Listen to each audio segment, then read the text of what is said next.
Well, Donald Trump has reacted to the election of Zoran Mamdani to New York City mayor. Have a listen. For 1,000 years, communism has not worked. Communism, or the concept of communism, has not worked. I tend to doubt it's going to work this time. Did you see his victory speech? No, it's literally never worked. Yeah, I thought it was a very angry speech, certainly angry toward me, and I think he should be very nice to me. You know, I'm the one that sort of has to approve a lot of things coming to him, so he's off to a bad start.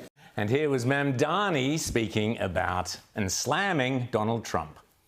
I think the lesson for the president is that it's not enough to diagnose the crisis in working class Americans' lives. You have to deliver on addressing that crisis. What scares Republicans across the country is the fact that we will actually deliver on this agenda. And the contrast is something that they cannot bear to witness. The capitalist versus the communist. Joining me now from Tucson, Arizona is political commentator Stephanie Hamill. Stephanie, great to see you. Thanks for coming on board.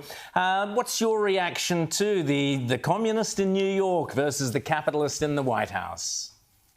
Well, I think President Trump hit the nail right on the head when he was talking about Mandani, which is socialism and communism doesn't work. It's never worked. If you pick up any history book, it will tell you so.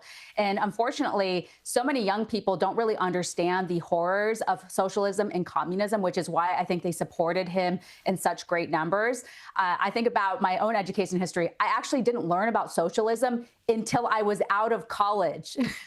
It is a crazy thing to think. And so that's why I think so many young people are really dismissive of it. And I would like to see Mandani's programs work. Like, that's awesome. Free train rides, free childcare, free this, free that. But unfortunately, somebody's going to have to pay for it at some time. And eventually, they're going to run out of people's money. They are going to scare all of the wealthy people who pay the taxes out of New York. Why would they stay there when they're going to get taxed out of oblivion? So they're going to have to move on. And so it is really concerning where the left is going, that they've gone so far to the left that they would elect somebody like him. But to be fair, the Democrats in New York really had some terrible candidates to choose from. Well, Stephanie, I love your observation that you didn't learn about socialism until you'd left college or university, as we say. Meanwhile, in the latest sign that the Democrats still haven't got over Donald Trump's victory last year, a year ago this week, George Clooney has declared it was a mistake now for Biden to be replaced by Kamala Harris. Have a listen. We had a chance. I wanted there to be, as I wrote in the op-ed, a primary. Let's battle test this quickly and get it up and going. I think the mistake with it being Kamala is that she had to run against her own record. And it's very hard to do if the point of running is to say, I'm not that person. You know, it's hard to do. And so she was given a very tough task. I think it was a mistake, quite honestly. Seriously, Joe Biden should have run against Trump? Are we joking? Well, this is just so hilariously bad in so many ways. Think about it. It was George Clooney who helped with the downfall of Joe Biden. That is, he penned this scathing article about this fundraiser that he threw for Biden, where he admitted what all of the Republicans and conservatives and honest people were saying about Biden, which is we were really concerned about his mental acuity and that we had seen his health on the decline for many years. And so he actually confirmed it when he said that Biden didn't even recognize him at the fundraiser that he threw for Biden. And keep in mind, he'd known the Bidens for many, many, many years. So it is rather interesting that, again, he's rearing his ugly head here to speak about the election. He recently just admitted that he left Hollywood, left California, and moved his whole family, young kids, to a farm in France because he doesn't want them to live that California lifestyle.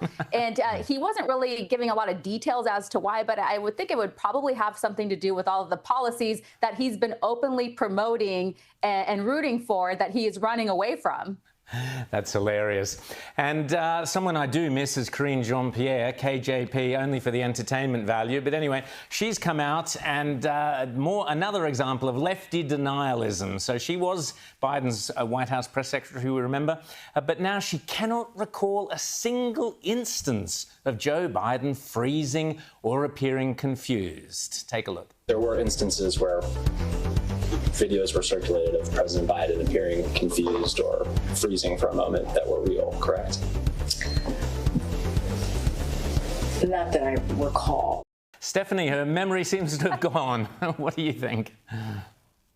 Really, KJP, you can't think of one video that you've seen where maybe you were a little bit concerned. I mean, the dishonesty is just so glaring and so in our faces. And it's kind of odd because, you know, she's declared herself to be an independent and she's running around promoting a book. By the way, letting everyone know that she's a queer Black woman, in case you weren't sure. So therefore, you can't criticize her, by the way. But yeah, you would think it'd be a good time to do a little self-reflection and be honest about what happened during the Biden presidency. And this would be a good time to come clean. But the fact that with a straight face, she still pretends that everything was fine with Biden when it obviously wasn't, it's pretty egregious. Thank you so much, Stephanie Hamill, for joining us. And I've got a mental picture of all those college students scratching their heads. Socialism? What's socialism? And thank you, Stephanie Hamill, for joining us. We'll chat again soon.